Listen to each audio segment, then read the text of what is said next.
Hi everyone, today we're going to quickly review your Google slide presentation on paper and found material sculptures. This 30 slide presentation covers what we're going to learn in the next 2 weeks. Don't feel overwhelmed. We're going to take it day by day in little chunks. So your assignment over the weekend was to go around and find the materials in your house. You will need some tool choices like scissors or X-Acto knife or a box cutter or your hands where you can fold and rip the paper if you'd like. So you definitely need to think about your tool choices, look around your house to see if you have any of those. I do prefer scissors for this first project. Next, watch this X-Acto knife safety video before, if you do choose to use X-Acto knives. I am definitely going to say that make sure you are working on a surface you don't mind gets cut. You want to use just an accurate amount of pressure. If you use a lot of pressure, you're going to cut through your paper and possibly through the cardboard underneath. So I do recommend layering your cardboard.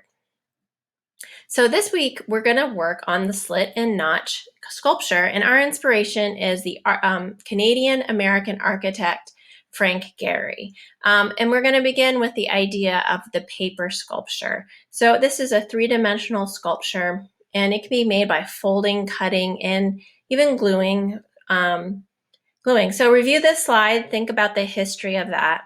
All right, so Frank Gehry, he is a Canadian-American architect who's known worldwide for his sculptures that take on and defy the form of what we consider a building. They feel like paper. They almost have the illusion of movement, and he plays with scale and shapes as we look at it. So as you go through these slides, you're going to see these really amazing buildings. Again, he works often from the gesture as a primary resource of drawing gestural lines, and then thinks about how can I make this gesture into a building. He also works often with models.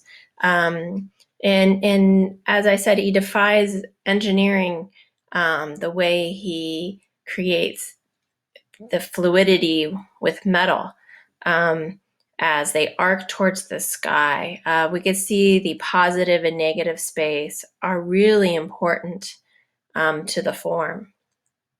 So here are a couple models.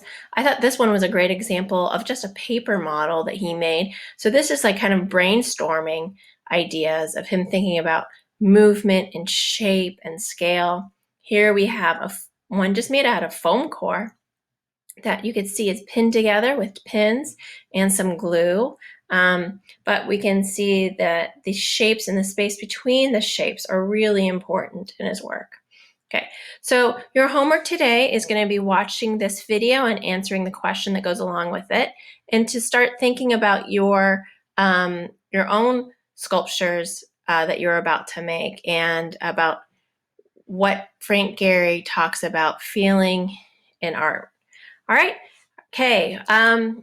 If you have any questions or comments, you can leave them in the comment section below. I look forward to hearing what you guys have to say.